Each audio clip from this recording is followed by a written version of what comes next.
Hello, I'm Ann Snellgrove McKerracher. And I'm David McKerracher. You're listening to What's Right.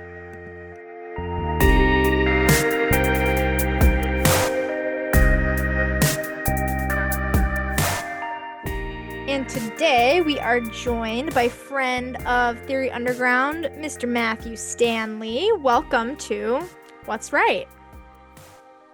How's it going, Matthew? Thanks for having me. I've been looking forward to this conversation. I just like chatting and hanging out with you guys, so this should be fun.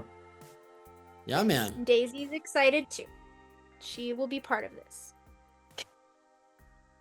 So, we've been having a lot of conversations about God and Christianity, usually from the standpoint of philosophy and sometimes political philosophy. Sometimes the people that we're talking to, someone like a Benjamin Studebaker or Peter Rollins or Jack Caputo, obviously, it's kind of this political, philosophical, theoretical, big, galaxy brain position.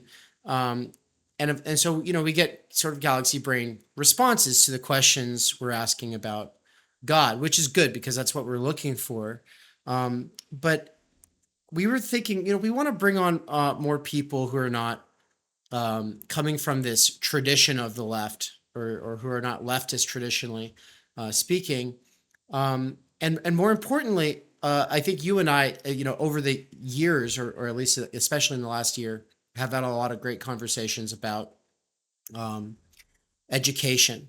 And you've got a great piece on the topic coming out in one of the Theory Underground volumes that we are in the works of preparing right now, in fact.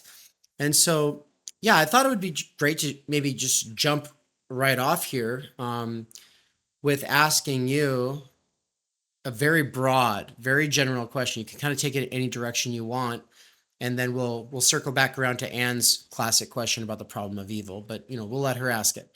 But the question for you, for me, is just this: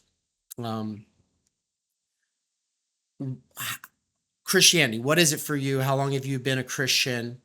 And what has it been like as a fellow traveler of Theory Underground, following our conversations as we have explored this question?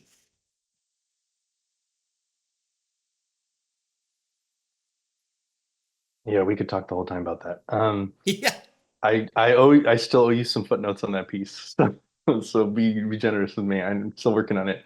Um, so just to provide some background so people know where I'm coming from, I've grown up in the Christian church my whole life, and where I kind of came from was so Presbyterianism.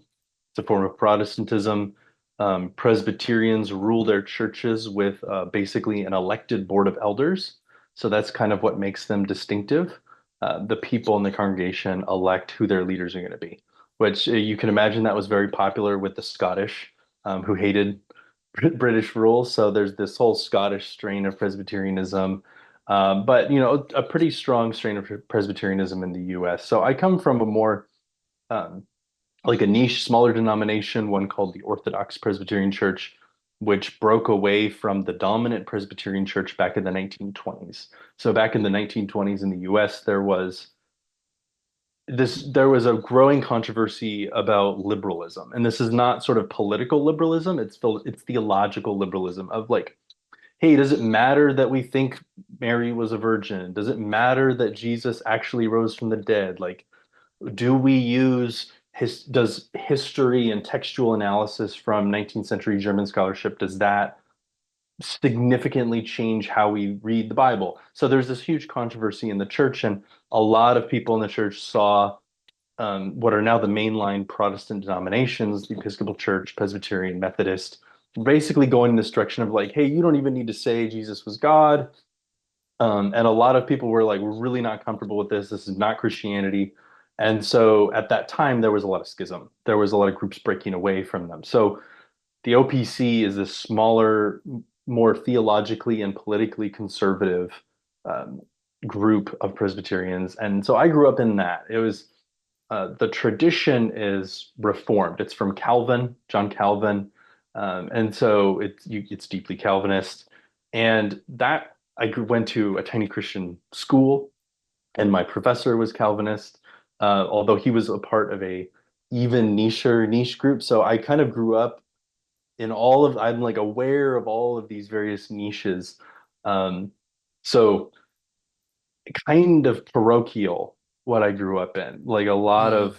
of, but also very unique in that it was very heady and academic. So I meet a lot of Christians who were very turned off by the type of upbringing that they had because they felt that it was all about emotions and there was no questioning and that there just wasn't any sort of intellectual rigor to it at all. And so as soon as they encountered any sort of ideas or objections or alternative readings, they were like, oh, this doesn't have any substance to it. Mm. I sort of had a weird experience of growing up in a tradition that was sort of overly intellectual, like hyper heady and conceptual. And so it highly valued and supported academic work, like read big books, master the arguments, like learn the position 10 ways from Sunday, debating all the time. And so growing up in that tradition actually kind of fed my intellectual curiosity about like taking different sides or how to debate against somebody's position or trying to understand where they were coming from. And so in some ways I'm really thankful for that because I think it actually fed me in a way that was good. I didn't, yeah, I don't know how I would have done in some sort of like a shut up and just believe us sort of environment. That would have been hard for me, but I ended up in this weird little niche where that was actually like it was accepted to ask questions and within sort of a broad limit, you know. But you could go read and debate lots of different things. And so um, what happened was that I began to investigate so many different types of viewpoints in Christianities that I began to sort of see my own tradition's limitations, while at the same time appreciating both its value and the value of other traditions. Um, I was involved in like a Christian summer camp organization where there were lots of people from different traditions. And then I started going to like a Pentecostal charismatic youth group during my junior and senior year of high school and had a very different experience there where I found a lot of value. I found a lot of good things. I made some really good relationships. And so what I was doing was I was bringing all these different traditions and elements together and trying to sort through what's good about them. Like, what are they bringing to the table and what are the other traditions like sort of misreading and ignoring about them? Mm. And so I began to develop more of this posture of not like what's the right answer, but more of what's the good in things. I want to know what that good is and I want to experience it and I want to share it with other people. Mm. So I moved from a tradition that was very much like, here's the truth, this is the one way to view it, very dogmatic, even if it was extremely heady, to yes, I have those conceptual tools, I'm familiar with that, I see the value there, but also it's not the whole picture. And that sort of led me into studying. I went to Wheaton College to study theology. I wanted to be a professor of theology, but ended up switching to philosophy instead because I just found that the folks in the philosophy department were asking better questions. Uh, we did an after virtue reading group that really left a big impact on me reading Alistair McIntyre. It was totally student led. Every week, somebody in the group sort of led the discussion, and I just found it like totally opened me up to tons of new ideas that I'd never heard before, making Totally. sense of the world in ways that I hadn't heard before. So I switched to philosophy, and all this time I was still like doing philosophy, but from this religious standpoint, where I was realizing that religious traditions have a philosophy.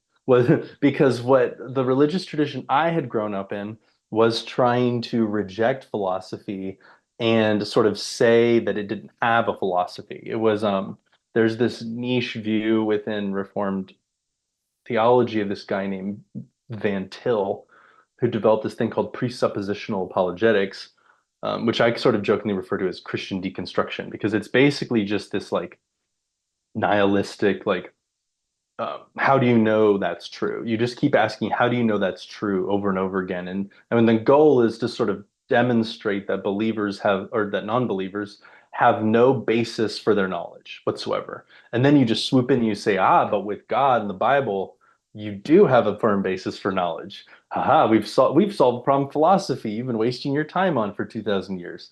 And so this view is very popular in the Reformed world because of some underlying views about human beings and knowledge. Basically, the belief that human beings are, um, there's the view of they're totally depraved. So there's that like human beings are sort of in this inherent rebellion against God. And if God is the source of knowledge and truth, then human beings are actually in an antagonistic relationship with truth. So outside of God, human beings are kind of naturally, they don't have access to the truth.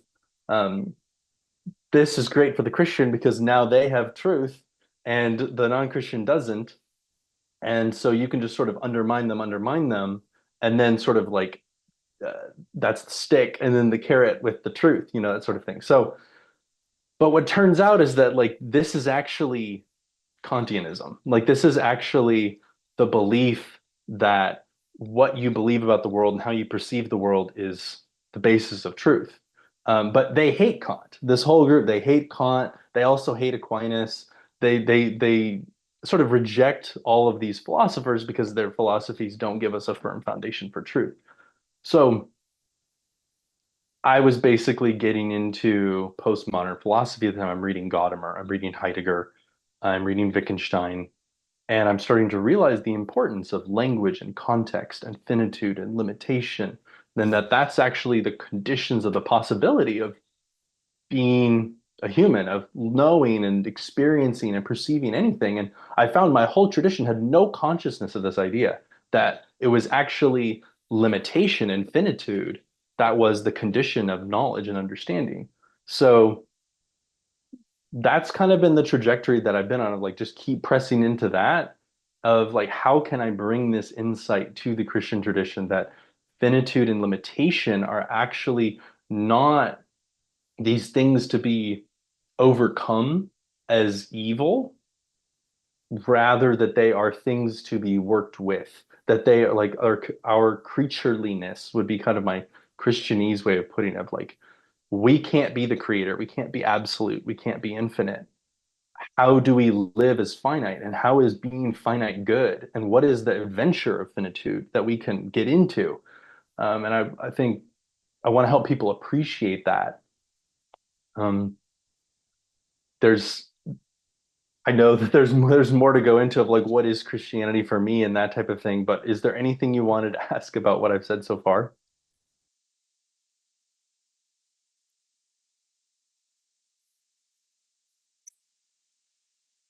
I mean, just a little comment. I didn't realize Van Til was the guy I need to look into as uh, potentially responsible, or at least very influential for this tendency. I think it's a tendency in debates, especially. I see Andrew Wilson employ it a lot. Back in the day, it used to be um, uh, Craig, forgetting forgetting his name, but I used to watch the New William Atheist. Craig? Yes, William Craig. Thank you. I used to watch the New Atheist debate people like William Craig, and as well as William Craig all the time. And there's also that Indian guy whose name's escaping me, but they do this thing where it's just like, well, Ravi Zacharias? absolutely, exactly, yep, that's the guy, and this is just the thing that they all are doing. So you're saying that Van Til is sort of the source of this approach. Yeah, Van Til is in the like between the 40s to the 70s. He was writing a lot, and this method got popularized by people like Francis Schaeffer, Greg Bonson. And there's this whole method called worldview. So if you look into Christian apologetics worldview, what you're going to get is this whole method that sprang up that says that like, hey, there's actually human beings don't come to the world as blank slates. They have a worldview, and that the worldview that they're operating within conditions how they understand things, and it's the basis for their knowledge and their understanding of things, and their actions as well flow from this worldview that they have. And so what you need to do is determine what's the worldview of the person you're talking to, and then you need to be able to undermine that worldview so you can invite them into Christianity. But you can see how this is actually a form of Kantianism although they don't, and I don't have anything against Kantianism per se, just because it's Kant. But the funny thing is that they hate Kant, and they hate that he undermined truth by saying that there is no absolute truth, that there's the noumena, the thing in itself. So they hate Kant, but they're actually just Kantians because they think that people's world is made up entirely of their conscious and unconscious beliefs, and that they can't actually know truth outside of their worldview. When most philosophies have basically said, like, you can know truth and don't know why it's true, or your beliefs can be true and in like you can be in contradiction with reality, but like still like broken clock type thing, like there's a lot of ways that you can be right and still be wrong. So truth is not necessarily something that you just hold because of your worldview, or that even people have a coherent worldview. Like there's all of these ideas floating around in this method that we're not getting examined very clearly. And frankly, any sort of philosopher could have kind of shredded it. Hate to interrupt, but we would be remiss to not share an advertisement from our sponsors. And we're not sponsored by any corporate or state entities other than ourselves. So I'll just tell you a little bit about some of the past courses and the ongoing courses here at TU. Because if any of them sound exciting to you, well, you can access all of them by becoming a subscriber. That's right, subscribers make all of this possible.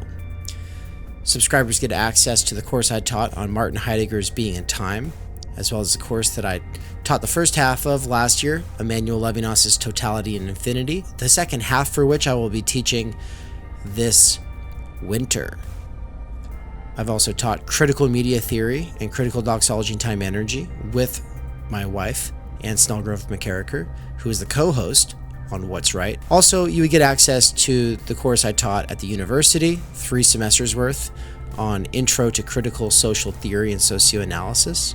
But also, we've had lots of other great professors teach Introduction to Marxism by Chris Catrone, Intro to Lacan via Seminar 11 with Todd McGowan, Introduction to Ivan Illich with Brian Weeks, The Clinical Structures of Psychoanalysis and Autism with Dr. Leon Brenner, the Michael Downs Seminar, Introduction to Slavoj Žižek, Introduction to Nick Land, and Žižek's For They Know Not What They Do, all taught by Michael Downs, as well as What is Sex? That was a collab that I did with Cadell Last. Theory 101, a collab I did with Hello Gorgias. And then also, of course, there's Carl Jaspers' The Idea of the University, PMC Consciousness and Ideology. These were early, very important courses that I taught with friends at TU back in 2023. And they remain important to this day. Every one of these courses comes out of an overarching research project. There's a real driving force, mission, and agenda to the research going on at TU because we want to understand the situation for the sake of large-scale structural change focused on the good life. What does that actually mean? If you really want to go deep, obviously, these courses are something you could spend the better part of a year binging while at work. Ongoing courses that come out on a monthly basis are the Fundamental Problems and Core Concepts at TU with yours truly, also my seminar, Philosophy of Nature with Nina Power, the Benjamin Studebaker seminar, as well as his course, The 12 Political Theorists. We've got some really exciting stuff coming down the line. The only way to make this all possible and really deepen your knowledge and familiarity with all of these different things is to become a subscriber today at http://theoryunderground.com/subscribe. Then the other part of that, the opening question was, what's it been like following the questions? I'm not, assuming you've seen some of the guests we've had on who we've asked these questions What has that been like for you? Um, I think it's interesting to watch you all on your journey because like everything that I think you're going through that you're seeing is stuff that's like I've watched other people go through similar journeys or different pieces or in a different order or like start at different stages. So it's just kind of interesting for me to watch you two go through this because the truth is that I've met a lot of people who they're like, honestly, I grew up Christian. I've met a lot of Buddhists like this. I really like to study Buddhist philosophy. I meet folks who are Buddhists. I'm talking with them about philosophy. They're like, actually, I was raised Christian. And I was like, oh, surprise, surprise. Like, oh, by the way, were you Catholic? Turns out a lot of them are Catholic. So there's just this interesting I find that right now, a lot of people who were raised Christian are kind of reassessing their relationship to the faith at this point in time, typically kind of in this 25 to 40 sort of range. Um, and I think it's really interesting. Um, how would there's lots of places I could go with that, but Well, um, I've seen a few people, old leftist friends, for instance, talk about that almost like they're frustrated or just kind of miffed. Like, what is this? Like, why are so many people turning to the church right now?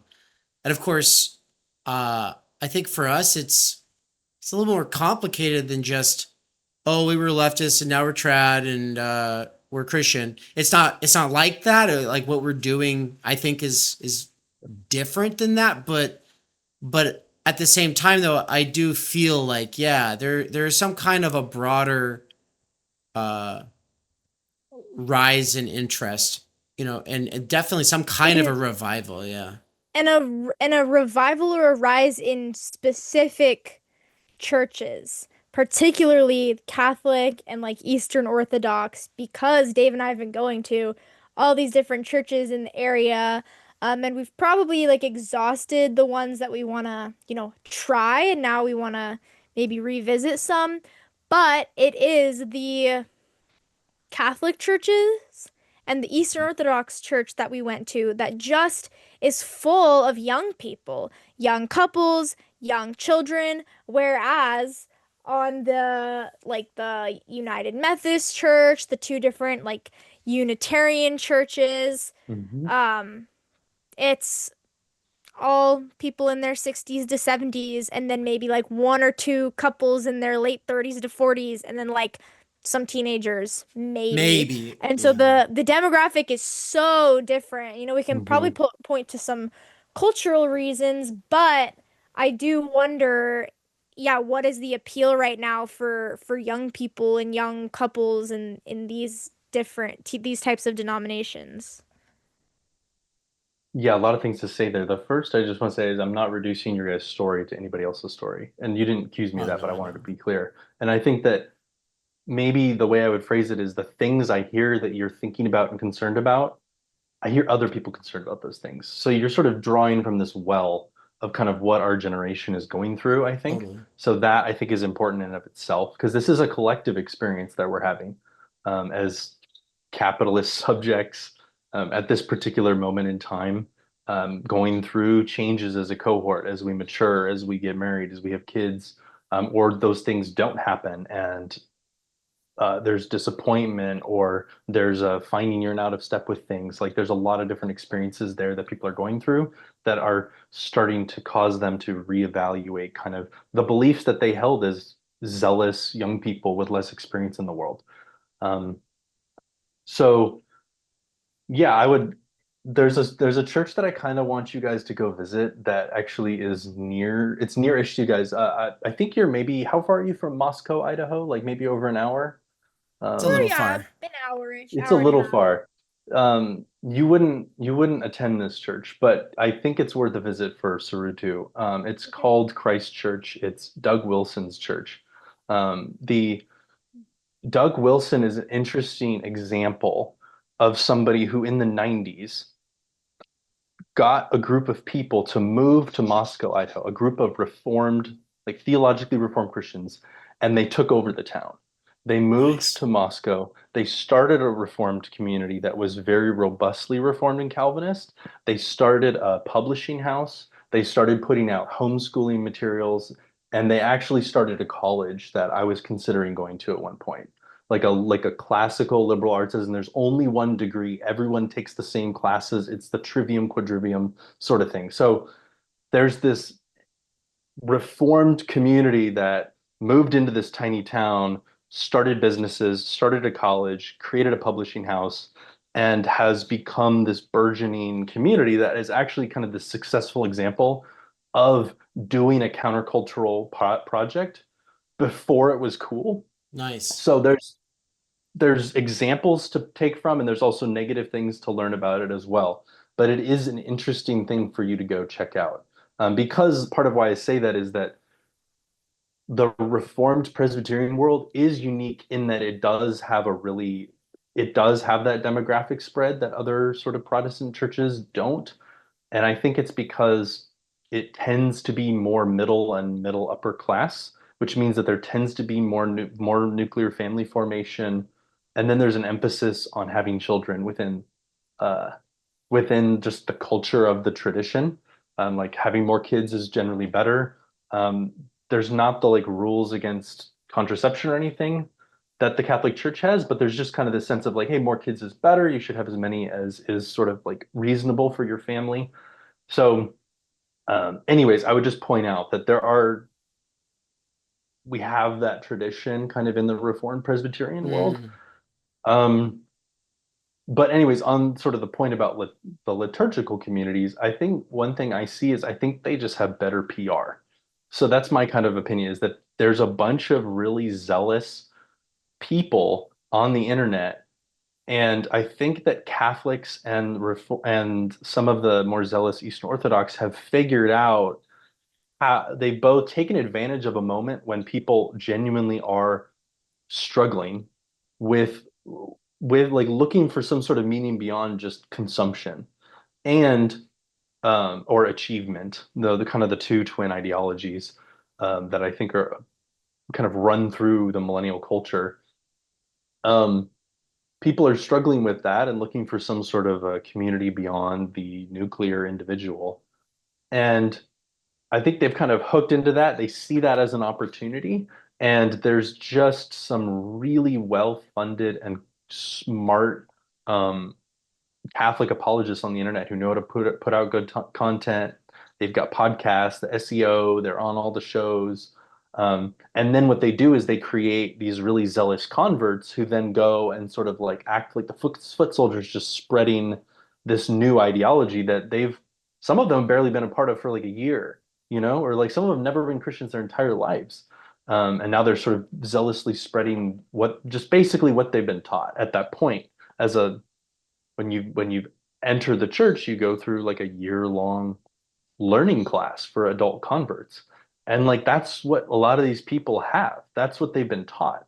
They've been taught by podcast apologists and the beginners class basically. And they're now very zealous to share what they know on the internet.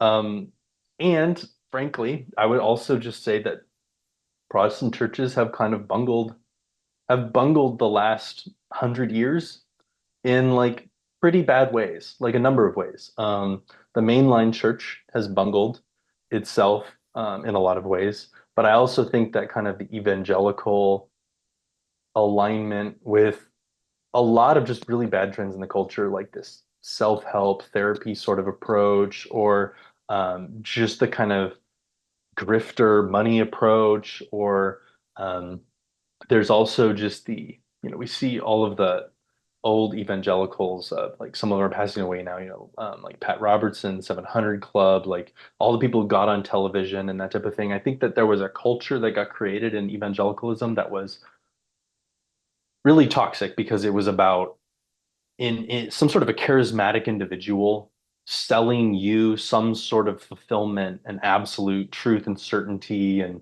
empowerment or just all these sort of things. Like I would say it became very capitalist. Like they were really pushing a commodity to fill your lack. And I think that a lot of people came out of that tinged with some like creepy patriarchal control in some communities, um, a lot of different dysfunction. And so I think that in a lot of ways, people who are drawn to these liturgical communities, they don't want what Protestantism has, like all the dysfunction that it's produced, and they don't know enough about these old traditions to where they're just like accepting what they're told about what these churches and traditions are, basically. And so I'm somebody who's studied them a little more deeply. And so I'm sort of like, I could never be Catholic. Like I just can't. I would have to say that I believe things that I don't believe and that I cannot bring myself to believe. But Mm, a lot of people are either not a they see the diversity, or they think it's okay to like believe some things and not others, or they are or they just think it's cool to like believe to just insist on things that are irrational, you know? All kinds of stuff. Or some people are just like, you know what, I want the good and I'm just going to keep quiet about the things I don't agree with. Like that's totally I think that's a lot of people in the Catholic Church would be my bet. um but fundamentally, all of these Catholics are sort of culturally Protestant because they have chosen to convert into something, and then they're sort of passionately believing in it and advancing it as the truth. Um, which is a very Protestant and kind of thing you're saying.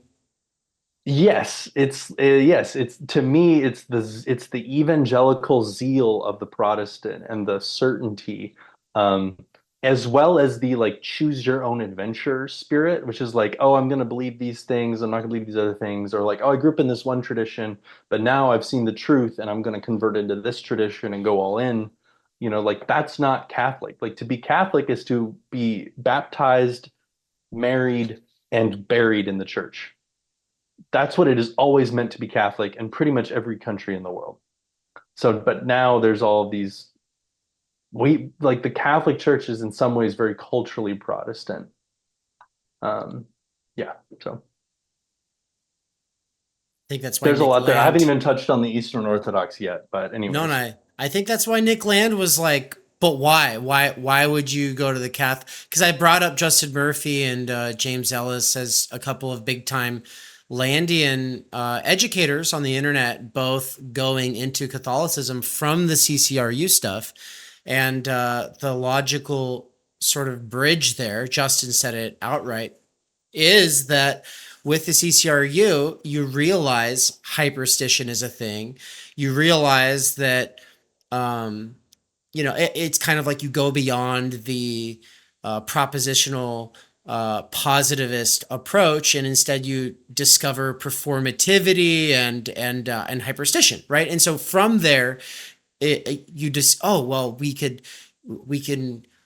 collectively develop technologies that can be a sort of channel to the outside. And it's like, what Justin said is like, yeah, from there you can go, okay, well, do I want to do it like some weird fringe 1990s cult version of that? Or do I want to do a tried and true, long standing sort of technology?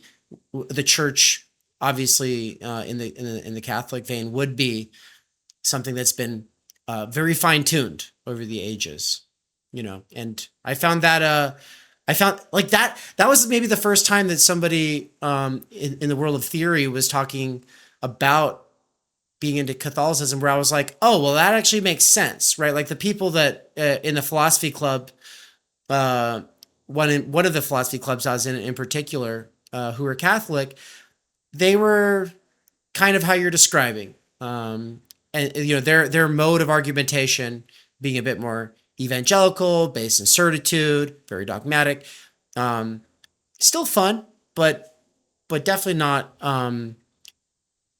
this CCRU uh, pipeline.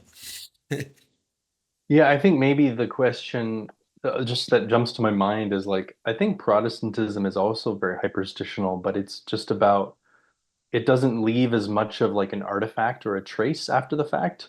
Like the in Protestantism, we think that, I mean, we agree with the tradition that wherever two or three are gathered, there Jesus is. There the church is happening. The kingdom of God is happening right there. So we are hyperstitionally creating the kingdom of God there, but we don't think that event like turns into some sort of like an earthly institution that then bears this authority and power over us in the long run. You know, that it turns into this artifact that then has an objective, um, it doesn't have this objective existence, the institution.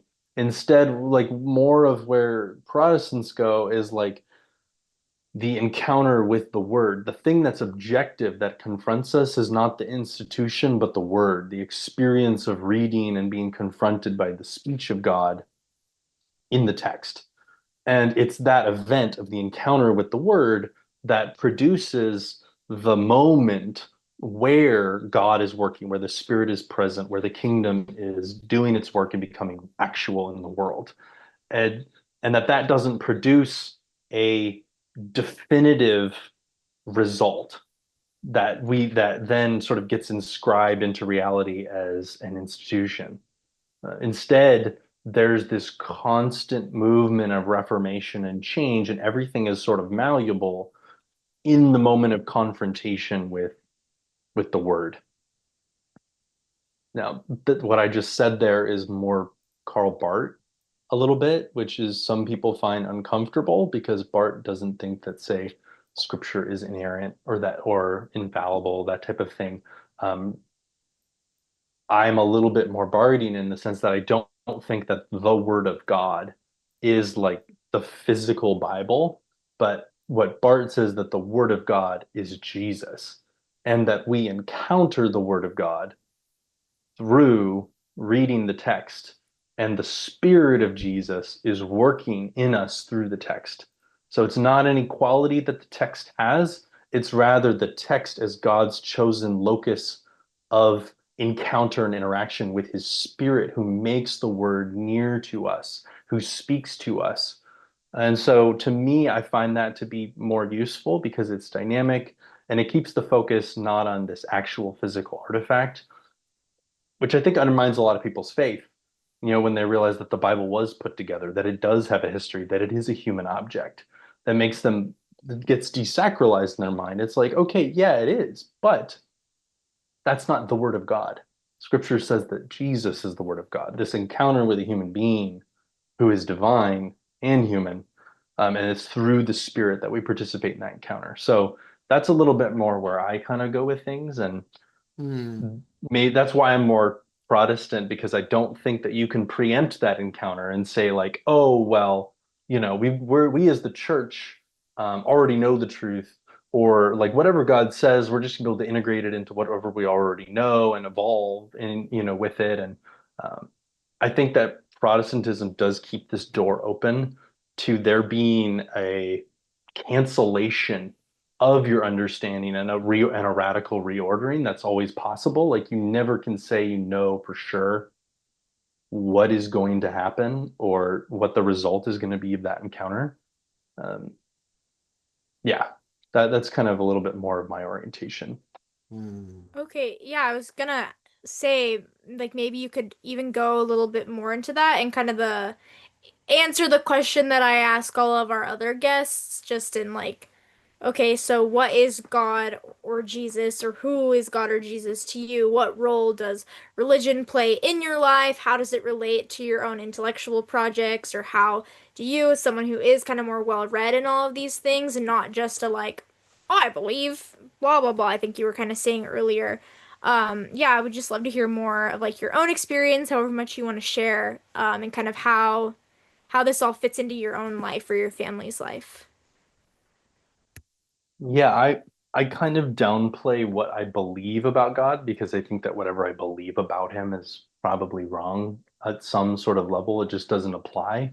And so I do try to be open-handed about that. And one thing that I kind of have taken more to is kind of the idea of confessing rather than of believing.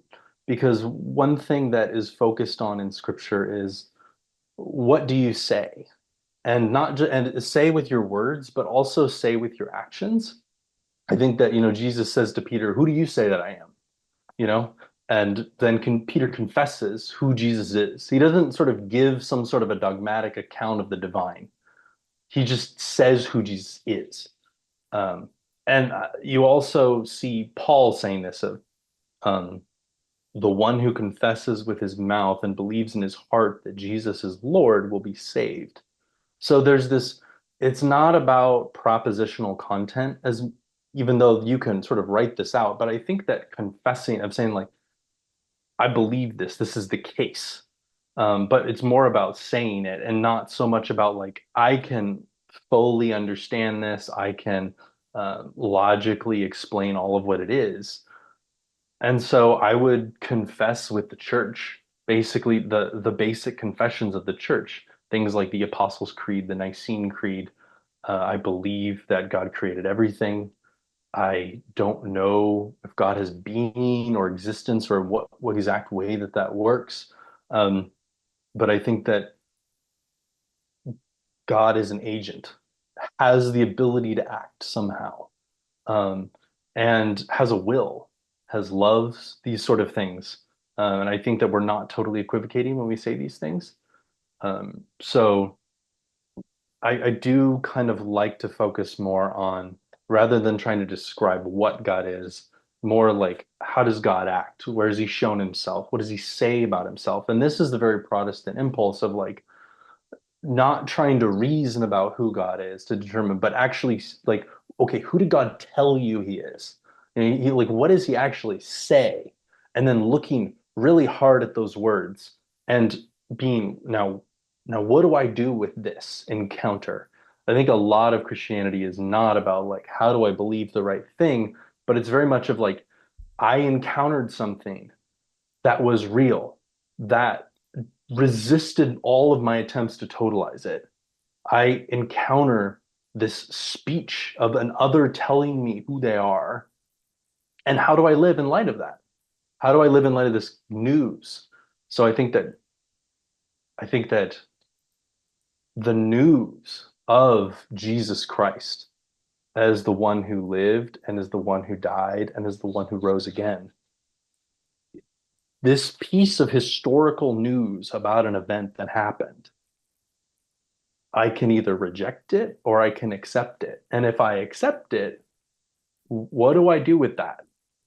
Because it changes everything. If I accept that news that I've heard, that there was a human being who said that he was God and that he rose again from the dead, and that he, through him, we draw near to God and come to know him, and we can be changed and enjoy all the benefits of God's kingdom, be a part of the work that God is doing in the world. This is more where my understanding has gone. I see, as a Protestant, Jesus is at the center of my vision of the faith as I think God wants it, not focusing on this abstraction, but rather on Jesus, the divine human, the fatherly relation that he has with God, and then his presence with us, his involvement, ongoing involvement in the work that God's doing in the world of bringing about a kingdom. And that kingdom is described in the Old Testament and in the New Testament. And to me, the kingdom that God says that he will achieve is a vision that I want to be a part of. Not in some sort of like happy clappy unicorn land, but like actually it's about feeding the poor and the oppressed and casting down the mighty. It's about a place where people can be loved and receive love. It's about giving and receiving grace. It's about living in a non-utilitarian way. It's about taking up your cross. All of these things, like to me, the vision of life that is shown in Jesus and that God, that's prophesied by the prophets, that Jesus says he comes to bring and to fulfill, and that we get to be a part of.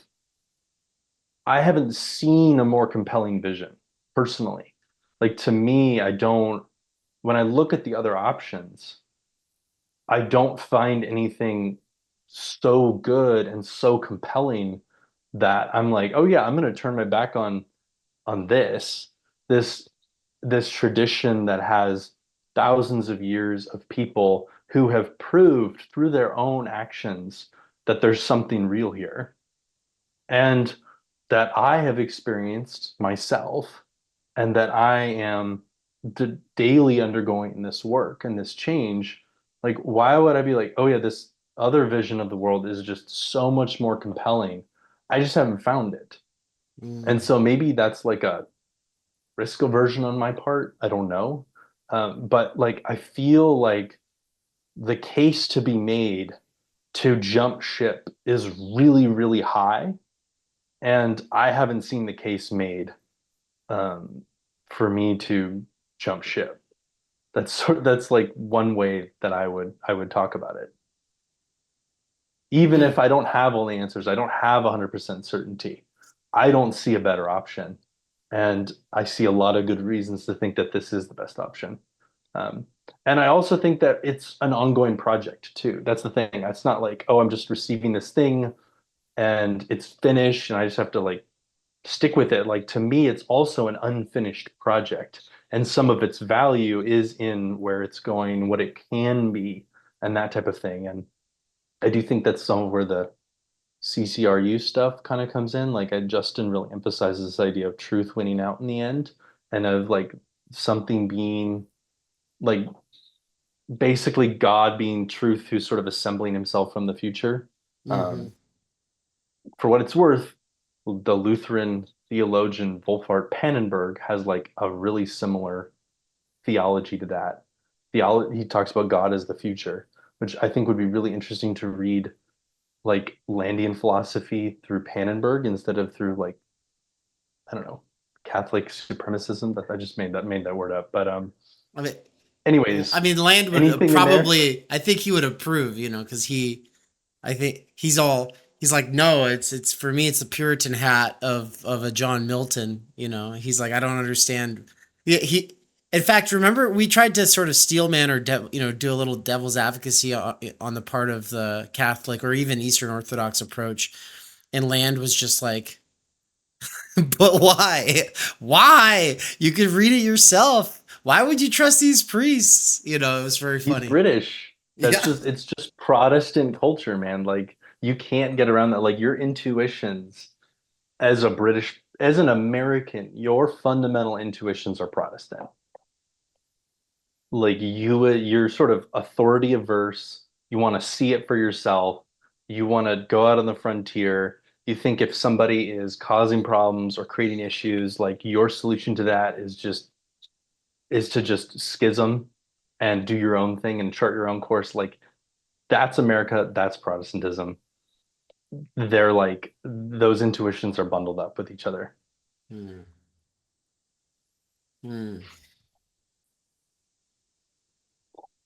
I think your answer is a lot more uh, humble and faithful than the typical Protestant response that so far in our journey here into these different churches and stuff as outsiders has tended to look very I kind of Baptist, evangelical Baptist. And certainty is such an important part of those churches. And I can tell it's not the most important thing to you. And I'm wondering if this is a conversation you've had or that you end up having with your your brethren. Are you coming in contact with Christians where you have this conversation? I've sort of been I'm kind of in the wandering in the wilderness sort of phase of like my own intellectual development. I don't have this conversation often because I think that some people would react negatively to it. I still think within Protestantism there is a strong emphasis on being certain, on being confident, on there's still this naive belief in absolute truth, for instance. And so I have to be careful about how I talk about it with people because the truth is I also don't resonate with sort of like just the like the mainline squishiness of like, oh, it's just everything's true. And it's like feelings like had a friend like I had a friend say that they do theology like finger painting once, and I was like, that's a really good analogy. And I don't think theology is finger painting based like, oh, what's your idea of God? Oh, this is my idea of God. Like it's like, oh, isn't this pretty? Like, My how can God's a our ideas? woman. Yeah. Yeah, exactly. My Where like, God's the oh, earth. Yeah. yeah, because that makes me feel empowered. Like theology is finger painting is for the mainline church, and they're dying. It's just the fruit is there or not there in this case. So to me, it's like that's not my vibe either. But I am still, as a philosopher, I'm convinced that this idea of absolute truth that most people operate with is naive and is not how it works. And so the level of certainty that I find that most people either try to work themselves up into or just like desperately cling to is not helpful.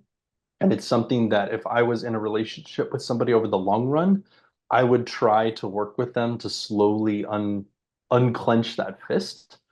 But where I kind of see my calling right now is to be a faithful member of a community. So serving where I can, worshiping, being present, submitting to the authority of my pastors insofar as they are in line with what I believe is right and responsible. And I am thankful to have pastors who are wise, godly, they're good at handling conflict. They don't say things that I think are insane. They don't make me believe things that I think are insane. Um, so there's that, of just being a good member of a community. But also, I do have sort of started to develop this vision of my own work as kind of like going out into the wilderness and kind of like coming back with something. And if people appreciate it, then great. But if not, then all right, whatever, like maybe it wasn't for you. And so I'm Right. kind of taking this, I've been developing a little bit this kind of like shaman role, a little bit of like I go inhabit alternate worlds like Marxist theory, psychoanalysis, Buddhism, and then I kind of come back and I'm like, here's what I found, here's what I saw, that sort of thing. And some people are like, that's interesting. That freaks me out, like, or that type of thing. And, or like, how do you believe that and be a Christian? And I'm like, well, I'm not sure I believe either of these two theses very strongly, but don't you see how maybe there's this interesting synergy here? And they're like, I don't see it. And I'm like, all right, cool. I'll keep working on it. I don't really know if there's anything here either. So, it's all just this unfinished project. And so I do see myself as somebody who's kind of unusually curious and open and have the ability to make all these connections, but I'm not so easily radicalized where I need to like, it's like, oh, this is the thing, this is the truth. And I'm like going to throw myself into it. I'm sort of like sifting things and engaging and seeing the connections and seeing their value, seeing the pros and cons. Um, Partially because I just don't think that like what I consciously believe is the most important thing that's going on in my life or like the most orienting thing in my life. So I don't feel so torn up and scared about considering contradictory ideas or exploring things where I don't maybe agree with all the foundations. It's because I don't think that like ideas are infecting me and like at some sort of metaphysical level or um, I don't think that they are ultimately why I act or do what I do. So that's part of where I'm coming from. Some Mm. would say that's naive, and maybe it is, but yeah, that's kind of where I'm coming from.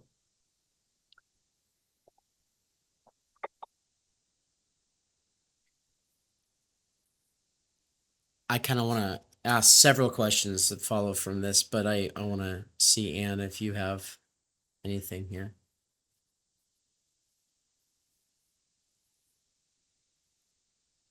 I don't have an immediate follow-up just because I like this approach. I think because yeah, I think Dave was getting at like a lot of the people that we've asked kind of this type of question to and having them elaborate on this. They give us these, I don't know, they take the answer in this very like big brained and your description of everything is just it feels more simple and practical and I can vibe with it. It's like Okay, and just in thinking about, I guess, my own relationship, not that I'm trying to have any person just tell me, well, here's what I do, and so here's what you should do. But I am, thinking, okay, we're going to all these churches. Like, what role is this going to play in our life? And so it's nice to hear, I don't know, maybe a more grounded answer than like I ask this question and then I just get, which is still really interesting, but I don't know, I liked your kind of personal story and like, okay, what actually are you doing with that? Yeah. So thank you. And for the record, I think that you all should go to church. Where you go does not concern me because I think that the Spirit of the Lord is in lots of places. Hmm. But I think that it is clear from Scripture and it is clear in the way the Spirit works that it's gathering a people. And so if you're not gathering with other people who are in the Spirit, who are taking up their cross, who are loving one another, like if you're not gathering with those with people who have those marks and qualities, um, then it's not like you can't follow God, but you are going to be severely handicapped and you're not contributing to his work in the world. It's like, hey, God's like, I'm building a city, I'm making a people.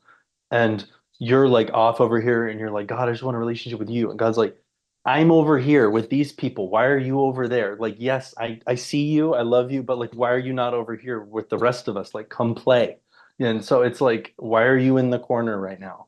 And so I think that you can find so much joy in that. And there's difficulty in that too. I could spend another hour with, I mean, I've already given you gripes with all of the, like my own tradition, even, like, and I could keep going. There's all of the human aspect of things that we haven't even gotten to. We're just talking intellectually on a lot of these things. Um, but if salvation is for sinners, then you've got to go where there are sinners. And none of these sinners are perfect yet, and neither are you. And so there's going to be sin, and there's going to be folly, and there's going to be pain. And working through that is why Jesus died on the cross. So to me, it's like go get in the mess, be a part of the family, because it's messy. The family has skeletons in its closet. The family has a lot of weird aunts and uncles. Um, but the reality is that I think it's God's family and he loves it for all of its warts. And that he's continually working and perfecting it. And I want to be a part of that. And I don't Mm. see, I see the work, and I don't see a way to run away from that. So that's kind of I found a lot of comfort in that of just realizing I'm imperfect. God loves imperfect people. His imperfect community is being made perfect day by day.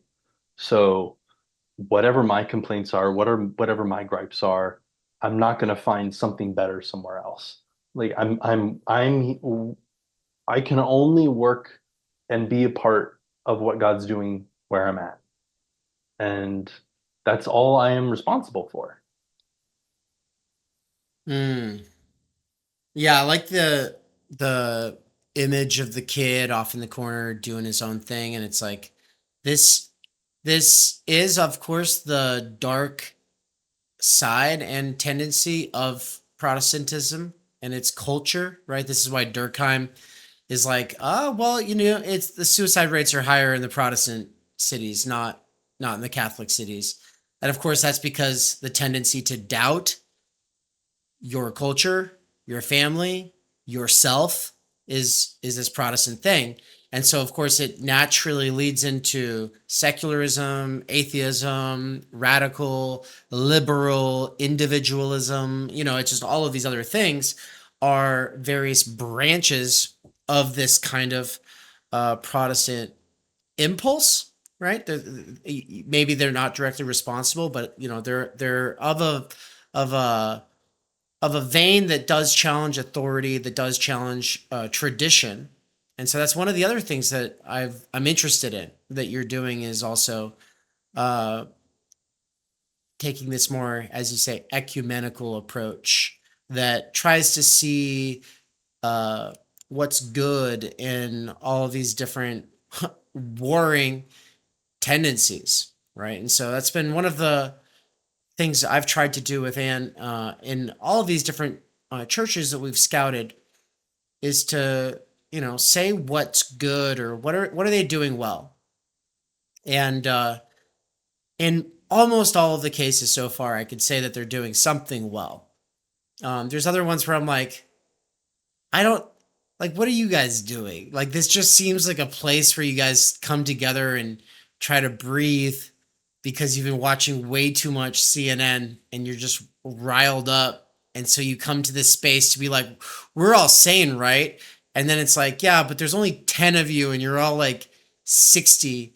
You're not able to replace yourselves because you're isolated Democrats who spend all your time watching TV, right? Like, this was specifically one church where it's just like, I was like, you guys are like, what is going on here? Like, what is this? It was very strange. But most of the other ones, there seems to be something more going on. But also, the Baptist ones are also very political, especially the small Baptist ones. Yeah. Whereas like the more mega churchy ones, it's more about the worship service, but they do this, they do have this big emphasis on certainty. Um, I would I just note that what has been lacking from your kind of itinerary is the magisterial Protestant tradition. What you've gotten is the Catholic, you've gotten the Eastern Orthodox, and you've gotten the Anabaptist tradition. But you're sort of missing the magisterial stream of Protestantism, which was basically Lutheranism, Presbyterian, Calvinism. So Lutheranism, the Reformed, and Anglicanism. Those three are kind of that's the stream of Protestantism that was kind of the original established church.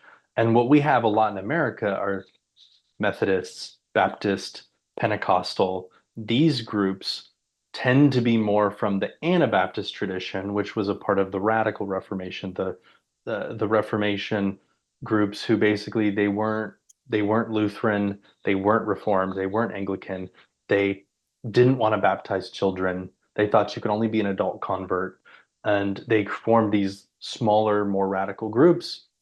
They tended to be persecuted by the magisterial church. Like these are some of the martyrs from the Reformation, and so these groups did really well in America because America was this outlet from Europe for those groups. They could get away and have religious freedom.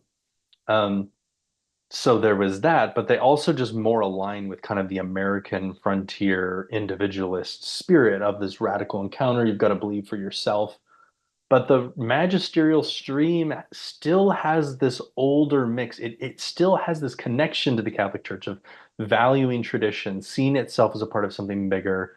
There's still some meaning in some of the forms. There's a more of a belief that actually when you're taking the Eucharist, you are communing with God.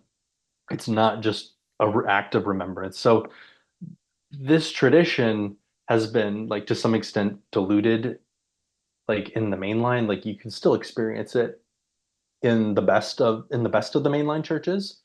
But what's mainline? yeah, What's that word mean to you? mainline is going to be sort of the old Protestant churches in America. So you're going to be thinking about the United Church of Christ, the Presbyterian Church in the United States, the United Methodist Church, the Episcopal Church. Um, there's probably others here. Yeah, I Huh. mean, Unitarian Universalists to some extent. But these basically the old Protestant denominations of the elite who founded Princeton and Harvard and Yale and all of these places, like those are the churches that are in major decline. They have huge endowments and they're in major decline and can't replace themselves, but they still have this old prestige and this connection to a tradition. They often have beautiful buildings.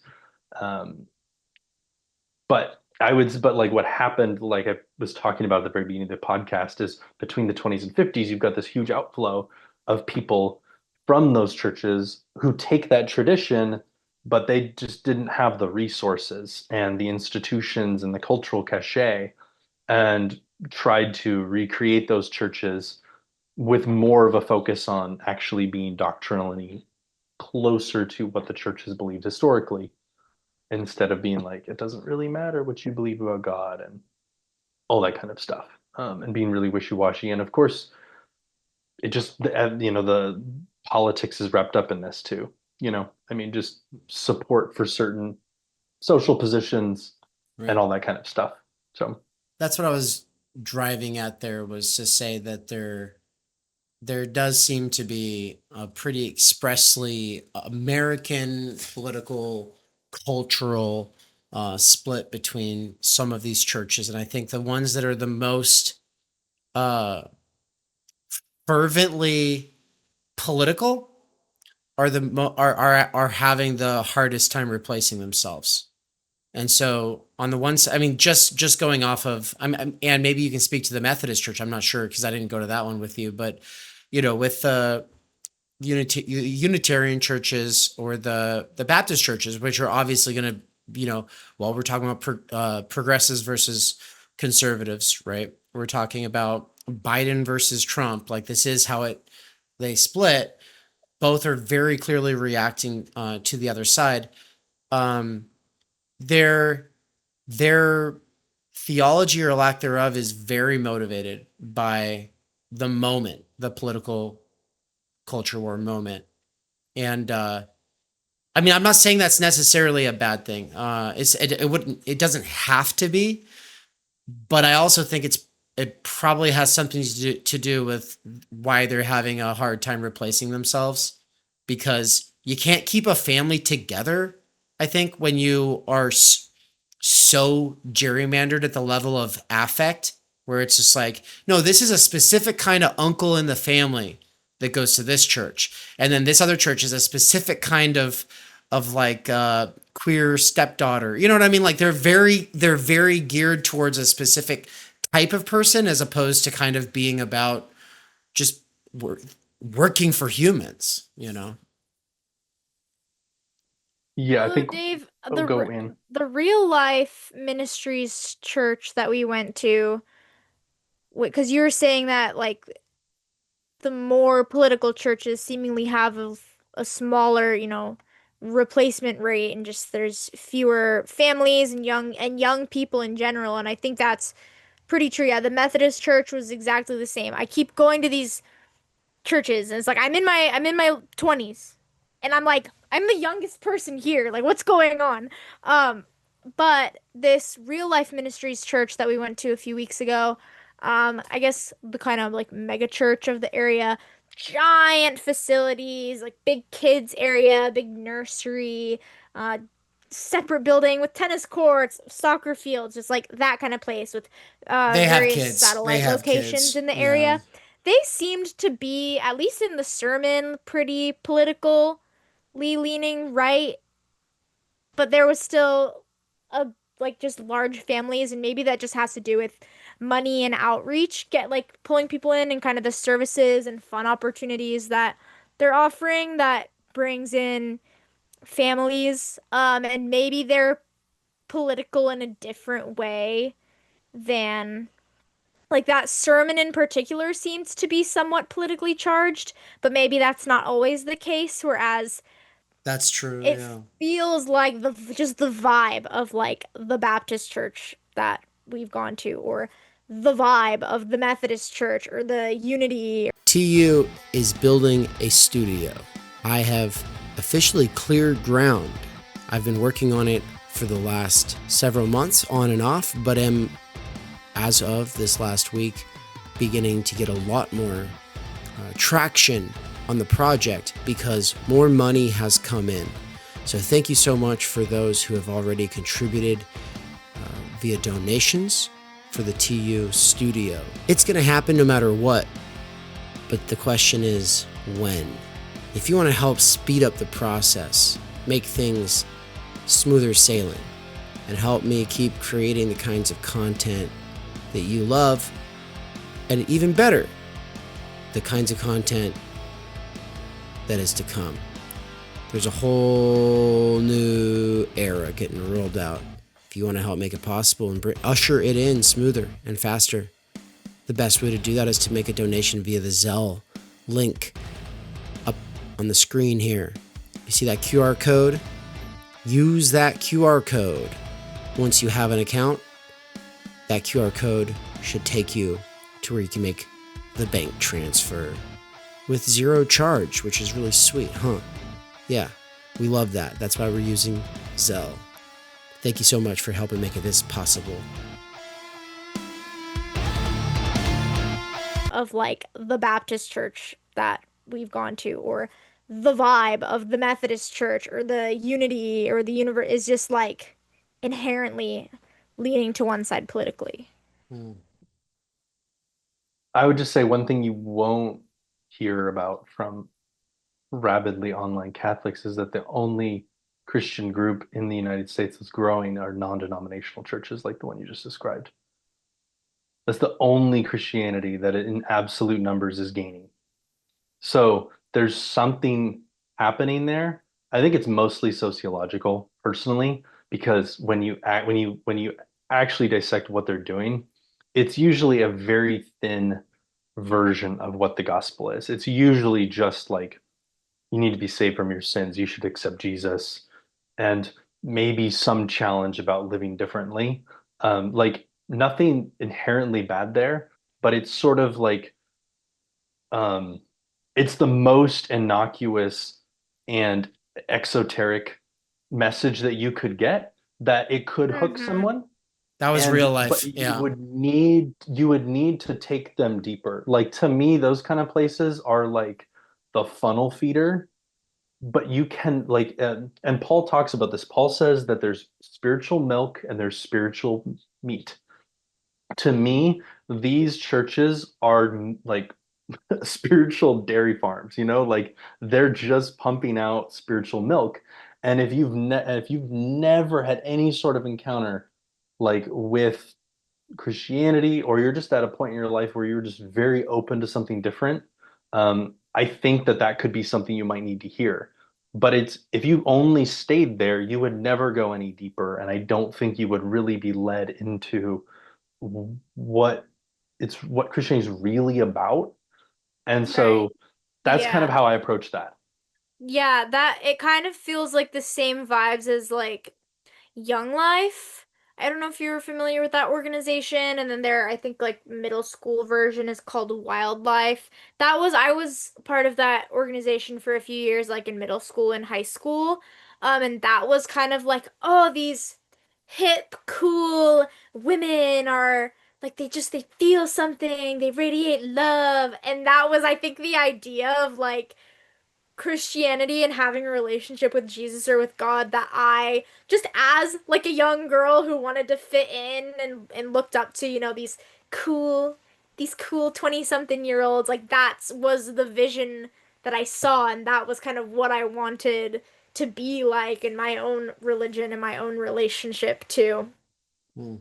to it all, and just through not never feeling like they're just you go to their giant stage like at this real life, and it's your rock concert, 7-person band, camera, like two camera guys, and they are just feeling it like clearly. And maybe it's just the live music aspect. Like you go to a concert, people say, I see memes on the internet where people are like, I used to be so into church, and then I went to my first concert and realized, oh, it was the live music, not the anyway, so like they all are just feeling something, and I would never just like felt what they were seemingly feeling. That coinciding with, like, I'm sure you've heard the story on some of these episodes, but like learning about true evil in the world through like learning about the Holocaust in school and going, okay, this God that they're saying, oh, this all-knowing God who loves everyone, like, why would he let something like that happen? And so maybe that is kind of a segue into that question. That's such a tough question, but I think it is one that it's a very basic question that I think a lot of people have about religion or about God, and maybe like an atheistic sense, or just like a legit question is, okay, what's going on with this world? Like, where is God right now? Where is he in Palestine or Israel or Iran, or where was he in the Holocaust? Like, why and how can there be such atrocities coming from human beings, especially ones that are done under the name of some religion? And that's been the case of all human history, so it's not a new human problem. But then you look at something that is so like concertedly terrible, like a genocide, um, and you wonder how can that happen if if there is this presence. Yeah, that's my attempt at that question. Yeah, I mean, the Ivan Karamazov's objection still stands today, I think, of um, he looks at his brother in Alyosha and says, if you could make a perfect universe, but it was founded on the tears of a single child, would you do it? And Alyosha doesn't have an answer for him. And Ivan says, I wouldn't do it. I would not do it. And I don't yet have an answer for Ivan. However, I think that Dostoevsky does try to answer Ivan in Alyosha, and Alyosha has an experience where um, his mentor, Father Zosima, dies, and Alyosha is at Zosima's funeral, and he suddenly starts to have a vision of Zosima at the wedding at Cana, which is the first miracle Jesus does in the Gospel of John, where he turns the water into wine. And he starts to have a vision of Zosima just smiling, just beaming um, at at the wedding of Cana, and he's talking about how just how good it is, just how happy that he is. And what happens is that Alyosha runs outside and he falls down on the ground and he starts to cry. And what he does is he says that he is going to water the earth with his tears. And I think that this phrase, to water the earth with your tears, I think that that is Dostoevsky's attempt to try to answer Ivan and to say, like, the path of watering the earth with your tears it will lead to the wedding at Cana, this to this rejoicing, to this feasting, to some sort of a reconciliation that we can't understand. And that it's more, instead of refusing that, it's saying, instead it's wondering and saying, how could this be? Just the way that Mary said, how could this be? I'm a virgin. How can I conceive? And so I think that the question more is like, do you have that heart posture of refusal, or do you have a posture that wonders and allows the wonder to take you in a direction and to start moving you? And to me, I don't think that we're ever going to resolve this in any sort of rational argumentation, because I think it comes down to some sort of a subjective orientation towards the problem that I don't think you can argue someone into or out of. Are you open to going on the journey, no matter how painful, or have you decided that it's not worth it ahead of time and that there's no way it could be worth it and that nothing could make it worth it and you've just refused? Now, I think the question is, where do you go from that point of refusal? That maybe is worth theorizing as well. Like, I'm not even against theorizing that. From having turned aside, what do you do? But I think that the question ultimately is about a heart orientation. And this is why I think that Jesus focuses so much on repentance instead of like, oh, you should believe something. What Jesus says is, hey, this is happening. God's coming. The kingdom is here right now. You should repent and believe. And he's not saying like, hey, here's all these arguments. What he's trying to do is to force a subjective change in people where their whole person is just reoriented. And you can't do that through reason. You can't do it through numbers. There's something about facilitating an encounter. And that's that's sort of why I think a little bit more about like finding collaborators through this spirit of like finding co-conspirators as opposed to like people who check all my boxes or like we all agree on the same thing or we think the same way. To me, there's something deeper than that. It's like, are you a co-conspirator? Like, do you feel like you're in a conspiracy with me against um, my friend and I talk about the grand conspiracy against all darkness? And so to me, it's like, are you in this grand conspiracy against all darkness, or are you on the side of the darkness? Um, and I think that there's something ineliminable and important about the darkness. Like the evil is a part of the story. The story has evil in it. But the question is like, are you siding with the evil? Are you going along with the evil? Have you accepted the evil? All these various orientations you can take towards it. Or have you decided to open yourself up to a different possibility that like the evil is not what's going to win, that it's not the ultimate end? Have you despaired or not? Is sort of like one other way of putting it. Are you in despair yet? And the nice thing is that being in despair is actually a great place to start because you're emptied, you're broken down. That's like a place that new things can come out of. So if you're not despairing yet, maybe you should despair. Mhm. If you aren't despairing, maybe you should come and work together with us. If you are in despair, maybe you should come and work with us, find something new coming out of that place of being broken down and stuff. So yeah.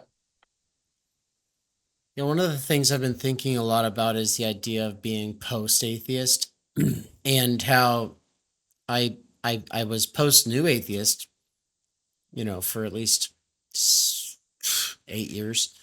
But I would have explained that as being basically some kind of agnostic. And the reason I'm some kind of agnostic is because it's like I've done enough metaphysics and epistemology that it just seems outrageous to me to be too certain. You know what I mean? Like certainty is just kind of crazy to me. I'm just like, wow. Like when people start, the people who are the most certain are the most anti-philosophical. And it's like, well, if you're so strong in faith, then why can't you actually tarry with, questions? And it's like your certainty is based in a willful ignorance, right? But that agnosticism that I had was very it was still sort of this disavowed new atheist approach, which a way of saying it is like, I was open to a sort of deism or pantheism. I was not open to some kind of orthodoxy, or I was definitely not open to anyone else living's God, and in the last few years, especially conversations with my fellow travelers who were the most atheist still, I was just becoming increasingly like sort of weirded out by how easy it is to do this sort of thing where it's like you turn Christianity's God into the cataphatic 3-O God, and a very specific kind of cataphatic 3-O God, which is omnipotent, omnipresent, and omniscient. And it's like, yeah, with a very limited idea of and a cataphatic idea of that God, it's the problem of evil is a big problem, especially the Holocaust, right? Because it's people go, oh well, it's free will. It's like, oh yeah, well, what about the free will of the person who just got gassed in the gas chamber? That person's free will doesn't matter. You're right. It's really easy to checkmate those people who will argue that, but then as soon as you start thinking about the more mystic sort of apophatic tradition that is a big part of the church, to me, it all kind of falls apart. That kind of atheism just falls apart. And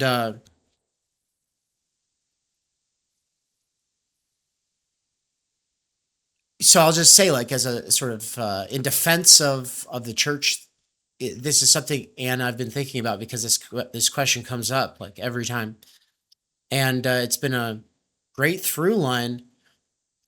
But as I've been listening to Chesterton and a few other more theologically inclined philosophers, um,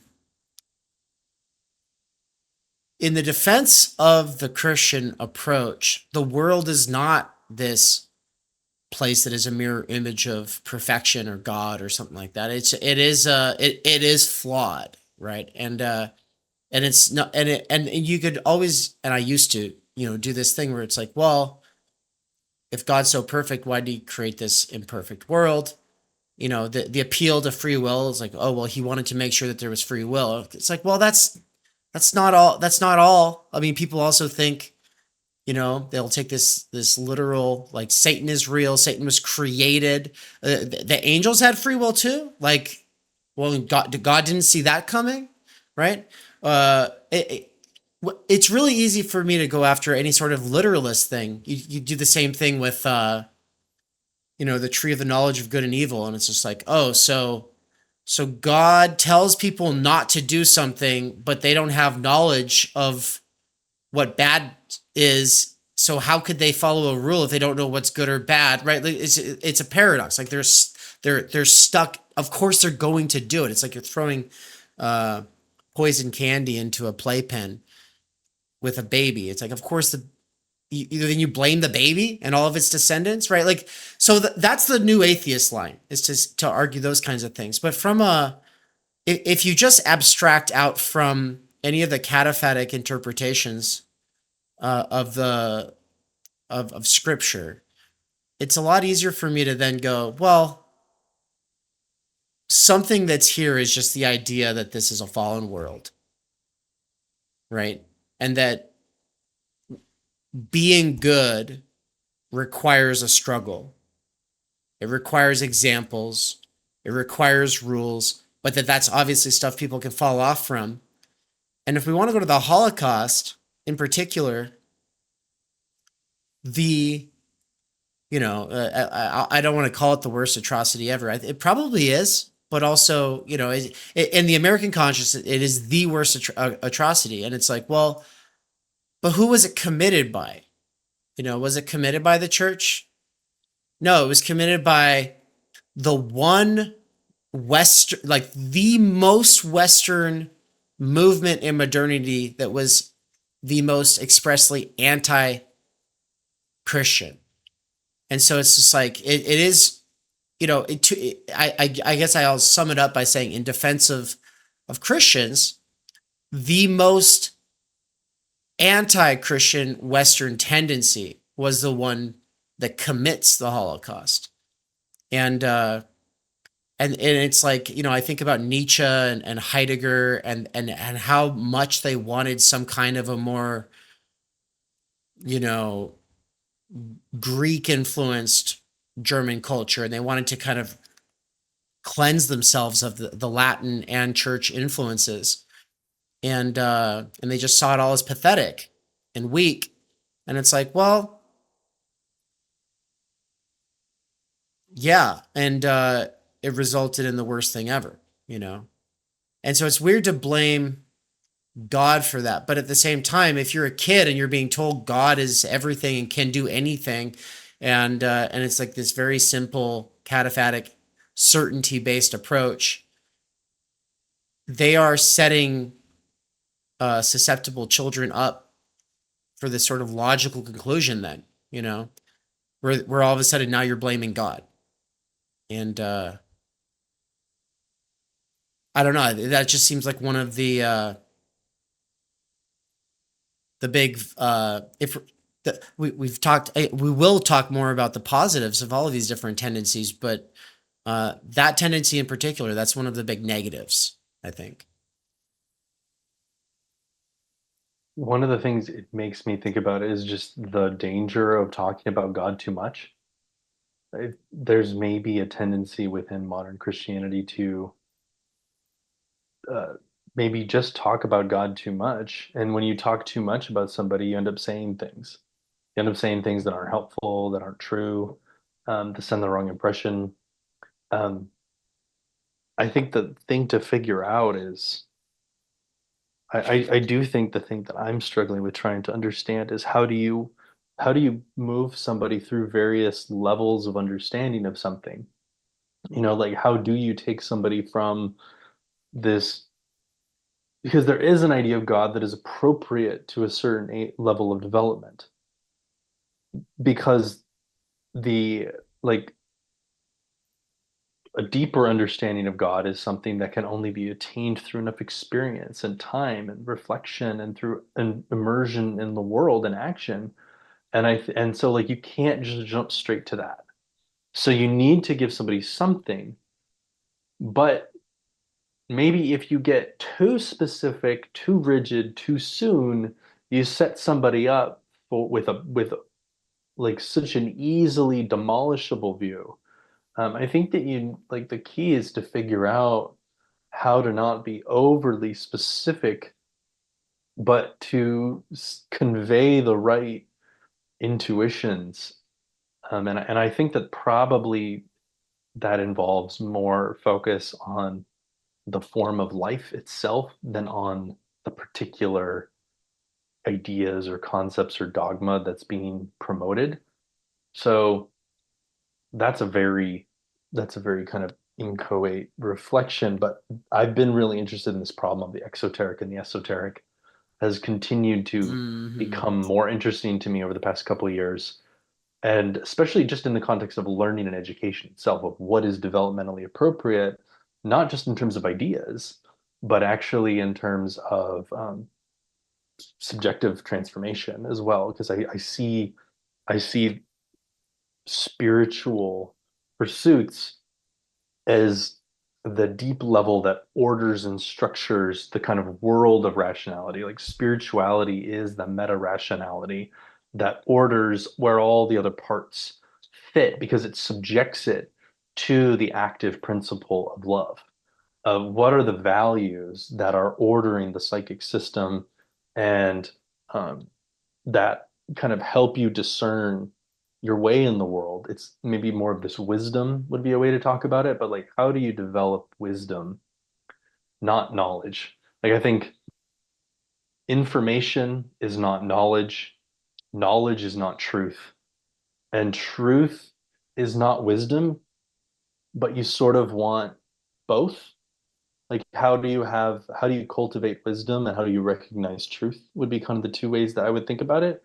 Um, but we think knowledge is information and we think information is truth and we get all these things mixed up. So yeah, I think people need to be led on a ladder, and you can't lead people where you haven't gone, Right. and every person's ladder looks different. Right. And that's the issue with initiation. Right. And so thinking about esoteric, exoteric, it's something Benjamin and I talked about, especially in parts 1 and 2 of the expertise crisis and the autodidact problem. Those 2 episodes.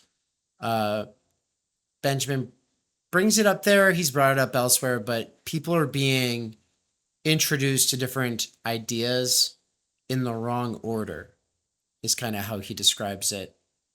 And of course, that's going to be a problem with the internet. That's going to be a problem with the sort of laissez faire, uh, accelerated distribution of information, right? People don't have the concepts or conceptual frames for uh, organizing the knowledge, right? And so wisdom, when you bring it up, does this also get at the when and how? Would that would get at the order as well? Yeah, I think that the wisdom's something lived, so it would have to do with an intuitive sense of how to introduce what should be introduced and when it should be introduced to whom at what time and in what way. That would be what wisdom would be, I think, because, for instance, I always point to the book of Proverbs, which is called wisdom literature. And there's two verses side by side which contradict each other, which says, do not answer a fool according to his folly. And then the very next verse says, answer a fool according to his folly. And the two verses side by side are meant to point out that sometimes there is a time to answer a fool, and sometimes there is not a time to answer a fool. But it doesn't tell you how to decide between those two options in any particular scenario. And so that, I think, is wisdom, is if somebody says something foolish, for instance, how do you respond? Do you ignore it? Do you deal with it? How do you deal with it? Do you directly contradict it? Do you just undermine it? Um, do you go about do you do an end run some other way? Um, so to me, this question about developing wisdom, it it it has to come through many, many experiences of working with people and seeing where things go wrong and where things go right. And my hunch is that no human being is going to be able to have enough of those experiences to ever get truly amazing at that, unless you say work within a particularly narrow context. Like I would say maybe a confessor in a monastery in the 13th century could have gotten very good at this because he saw the same type of people working in the same context for 40, 50 years. You could probably get a really good sense. But within our sort of people coming from so many backgrounds and so many different contexts, I would say that you could spend your whole life and maybe be decent to spotty at this. Um, that would maybe that's just my thought right now, even though I have met people who I think are fairly good at it, but I really think it's about context. You can be really Yeah, good at it in one context and not good in another. totally. Yeah, and I think it's probably easier to do with people that you know and have known for a long time, and also know within the context of IRL meet spaces, communities, and it becomes a bigger and bigger problem online. And that a lot of the uh, pessimism people feel about this is probably like a leftist anxiety. It's a bigger problem for leftists than it is for anyone else, because it's specifically a leftist thing where it's like, well, if everybody's not saved, then nobody is. If everybody's not happy, then nobody can be happy. If there's any children starving to death, well, then this is the worst possible reality. That's a leftist thing. Whereas, like, once you, I would say, critically suspend that kind of a presupposition, you can kind of go, okay, well, what do you have then? Well, for instance, if you are going to have children, you will have a better sense than other people probably for when certain kids should learn certain things, right? And so it's like it's a hard, it's almost like an impossible to answer question when we're talking about administration of a standardized education that's going to be applied everywhere all at once. Whereas when we're thinking about working locally within trust networks and people it's like, well, maybe it's not going to be so hard after all, right? So I don't despair so much when I think about it from that level. But it does seem like a huge problem when you think about society and the internet, which is, it's just like, well, I, well, yeah, we're screwed when we think about it that way.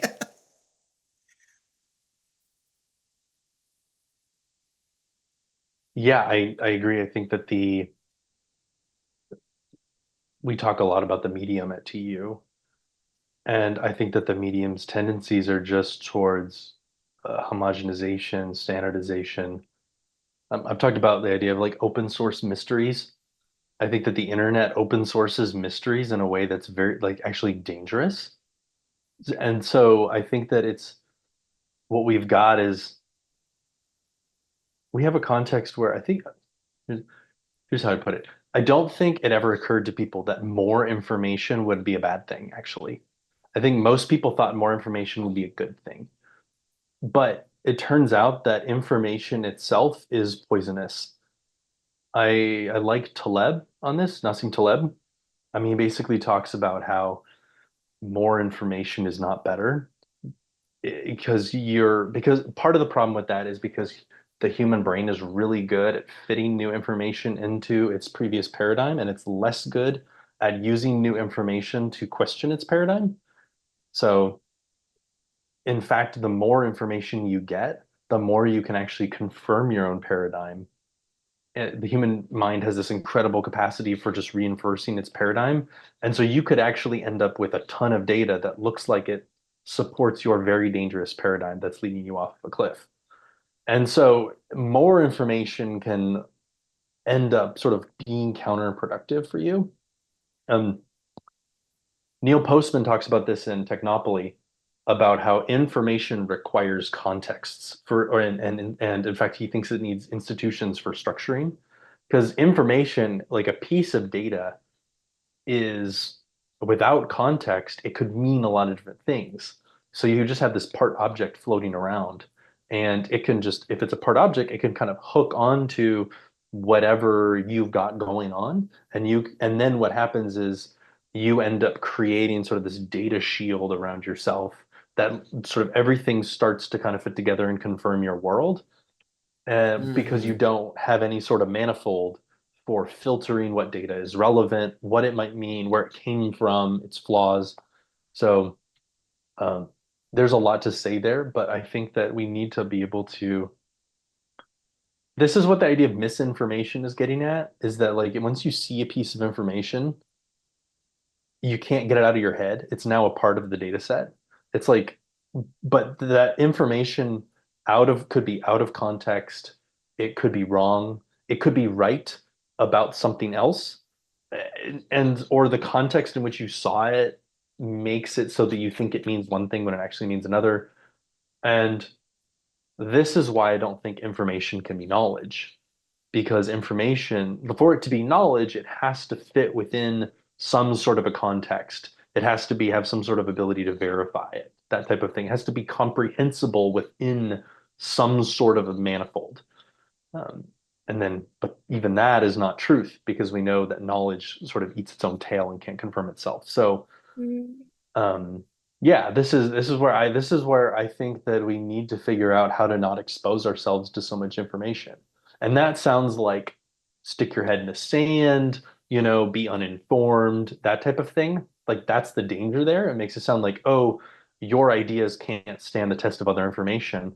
That's what it could be taken as. And there's probably many cult leaders in churches that would say, don't go read the newspaper for precisely that reason.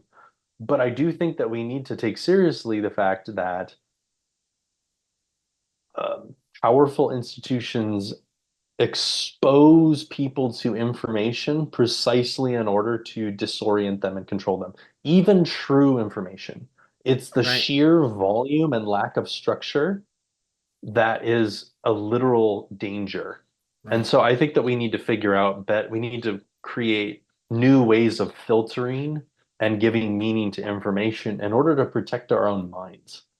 Right. Because there's like news type of information and in Amusing Ourselves to Death, Postman also talks about in relation to, okay, now we have, the newspaper, now we have the telegram, we're getting all this information about places that we don't even live, that we'll never live, that we'll never visit, right? That information action ratio.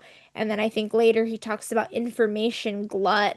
Like, not only are we getting information about, oh, this is going on in this part of the world, or misinformation about XYZ political, scientific thing, but just like this mass of here's a new recipe, here's a life hack, here's this, here's that. Like random stuff. It's like, why do I need to know 5,000 different recipes? If I'm in the mood for pasta one night, I can seek out a pasta, a tomato sauce pasta recipe, just as like a silly example. But then it's like, you're just overloaded with little, yeah, life hack or do this or people trying to give you self-help advice that you lose the ability to actually do anything for yourself or come up with these ideas yourself. Yeah, there's no context for a lot of it. It's just here's this, here's this, here's this, here's this, do this, and then your brain is so full of this outside, contextless, random, now this information that like where are your own original thoughts or where's the space for reading or engaging with others or writing when it's just so like cluttered with all the things you saw in your 5 minute scroll of reels on the toilet, you know? The thing I've been getting concerned about in my own thinking is that like that inundation of information makes me feel like I have a better model of the world than I actually do. Like it really makes you feel like you know more than you do. And that's a really dangerous place to be. You should think that you know less than you do. You know, like you should be very uncertain about things generally. Like that is a good posture to have towards things. To be like very open to being wrong and I don't have a lot of information because I'm one human and that's a tiny data set. AI is trained on a larger data set than any human being could ever ingest. So, um, the thing that drives this home for me is I'm reading an 800-page history of the CIA right now, and I'm just up through the Kennedy administration. And reading the history of the 20th century through the history of the CIA makes you realize how little you actually like if you've been living through the situation, you would not understand why things were happening. Right. Like we have so much like because I read, oh, Trump bombed Iran, I have all these theories about what happened. But if you read the history of the CIA and the national security state, you know that what is going on underneath the surface of politics and in the world, you do not have an inkling of what's going on. You can Hmm. have theories and you can notice trends, but I'm like trying to force myself to hold those much more loosely because the more you uncover, the more you realize how you are not privy to why things happen. Partially because of contingency, partially because of accidents, but also because we are not privy to the conversations and the decisions and the documents and the history of why things are the way that they are and why things unfold. There's active deception even of, I mean, literally the CIA will deceive the president about what they're up to. Back in Right. Eisenhower was literally lied to on many occasions. So like sometimes the president doesn't even understand what is happening. You know, and this is not arguing for some sort of cabal conspiracy like the CIA runs things. I posted recently that I think they're mostly incompetent. But from reading that history, but the point is you don't know why things are happening. And the more you think you know, the like more dangerous of a position that is to be in. Yeah, I saw that you, for critical bureaucratic studies, the seminar that you've been doing this year, which we talked about last year on the channel, that you are doing Vince Bevan's the Jakarta method, and that you also did Surveillance Valley. Those are a couple of really big ones on for me on that on the sort of reader of the C. I think in the first one of the first CMT uh, duo lectures I did with Anne, it was something that I'd shown was like there those texts in particular are really important for this whole sort of deep state side of social epistemology. Seeing like a state would go right in there as well. But I don't think I know about this history of the CIA. I'm curious what yeah, what is it? Please share. I want to read this too now. It's called Legacy of Ashes. I don't Legacy remember of the author, but it's Ashes. called Legacy of Ashes. I'm just listening to it. So I've also listened to Peter Dale Scott. His book American War Machine is basically about the um, historical connection between the CIA and the global drug trade. It's basically his argument for his attempt to reconstruct why he thinks we ended up in Afghanistan. Um, So that all is very interesting to me. And the What's that one I called? don't I don't that one's called American War Machine. Peter Dale Scott he sort of coined the term deep state, kind of brought it into use, and he's written pretty extensively about it. But I like some of the deep state work that's going on because um, it's connected to the idea of security, which is huge for Foucault. And I think that Right, there's a lot of paradigms of security in our society runs on this paradigm, right, and the difference between discipline and security and that type of thing. So I'm interested in uh, Foucault also talks about where sovereignty resides in during crisis. And so I think that that question as well is interesting about the deep state, because it's like, where do decisions get made in the public state when the public state itself experiences itself as in crisis or an emergency situation? Like the idea of how does a democracy operate during emergency is an interesting political problem, because the right. people cannot operate as the decider during crisis or emergency. And so, like, where does that decision making happen? Who is beyond the law in that situation? Um, yeah, that to me is an interesting problem that we've developed, especially in the 20th century. Yeah, I'm gonna want to bring you back on this one. And I guess I'll let you kind of bring in anything, any kind of closing thoughts that you've got here. And I'll just say for the critical bureaucratic studies, let's come back to it soon, man. I really want to talk Foucault and see kind of what you've been doing with all of that, because those books in particular, and also One Nation Under Blackmail, right, seems to go really well with these. Would be really fun to get into. I've been really impressed with What was that, Anne? Philip. Oh, sorry. I'm taking the puppy outside really quick. Okay. That I'm was my guess. I've been impressed with Philip Good's American exceptionalism. I think it's a really even-handed, scholarly, respectable treatment of kind of this whole field of basically arguing for a tripartite state structure instead of a dual state structure, which has been a common way of talking about things. And I think that it's a better model than the dual state, and it's not sort of like crazy conspiracy theory, in my opinion. So, Are you yeah. saying that the Yeah. One Nation Under Blackmail is pretty crazy conspiracy theory? No, I haven't read it. I don't know the book you're referring to.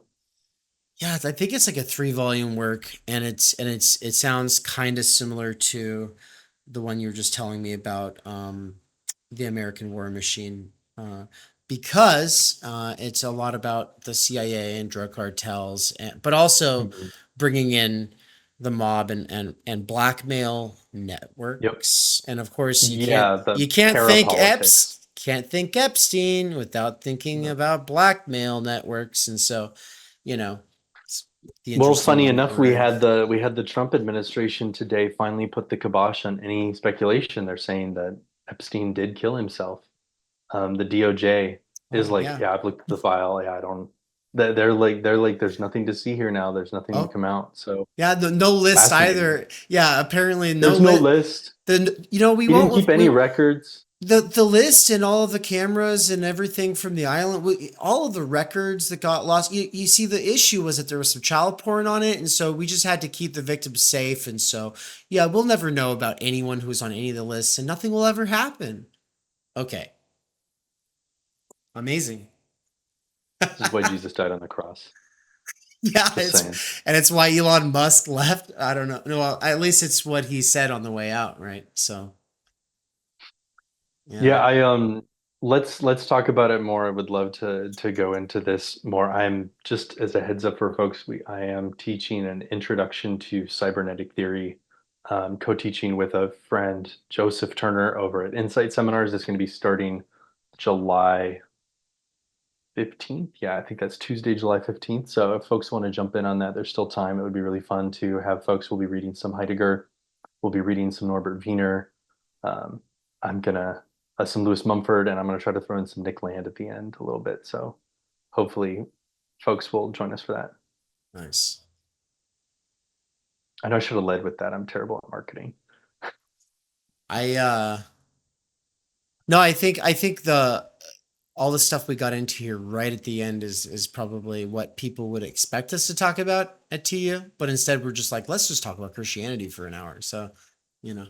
I know you'll have to go on to Why Left, talk about all that stuff Yeah. with Benjamin. Yeah, I really want to bring you on to talk with Benjamin about Medicare for All and free college. And Yeah. I think you were the first person I saw openly stating the thing that I'd already started to kind of think about, which was like, isn't this just a really expensive bailout of these failing bureaucracies? You know, these just utterly terrible systems. Uh, and then it's just like a lame reformist thing. You know what I mean? It's like it's what a lot of effort for a lame reformist, expensive uh, attempt to salvage a failing bureaucracy. Wow. Yeah. I agree with that. It's Yeah. I would love to talk about it with Benjamin. I don't know to what extent he disagrees. My guess would be that he sees it as a necessary reform in light of the suffering that people are undergoing. So it's some sort of a stopgap measure. But I Right. still personally think that I think we need to resist the logic of people are suffering, therefore we need to do something about it. Because I think that that's how we just keep digging our hole deeper and deeper and deeper. And it's like, oh, well, what if you were suffering? How would you think about it? Like, it's very easy for you to say as somebody who has insurance through their employer and isn't dealing with a chronic illness.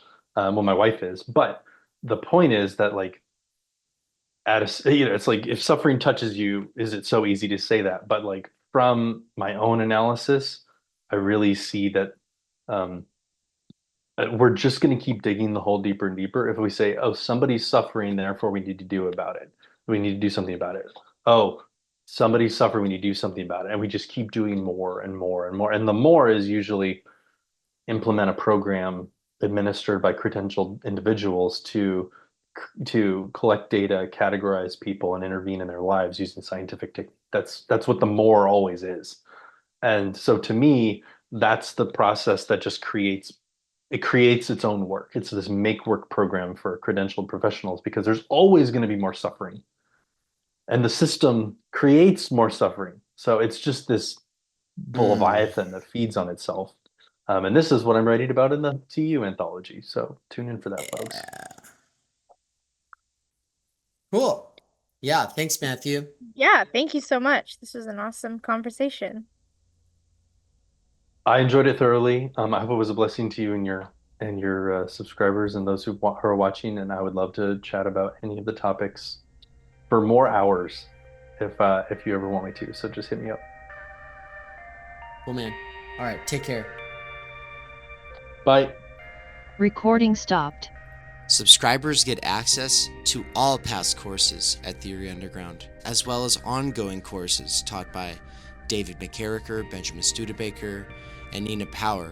Subscribers also get access to monthly research seminars, and the higher tiers of involvement unlock discussions and one-on-one small group tutelage. So if you're like me and you're never a huge bookish kind of person, but somewhere along the way you got really into listening to educational materials, if you got really into listening to podcasts and then books at work, if you love going deep into ideas, but you're just not a traditional bookish kind of person, well, this is where the alliance between people like us and people who are more bookish and specialized are able to meet to work through these things and do so in defense of the human, in defense of our dignity, in defense of our common humanity and our intellectual integrity.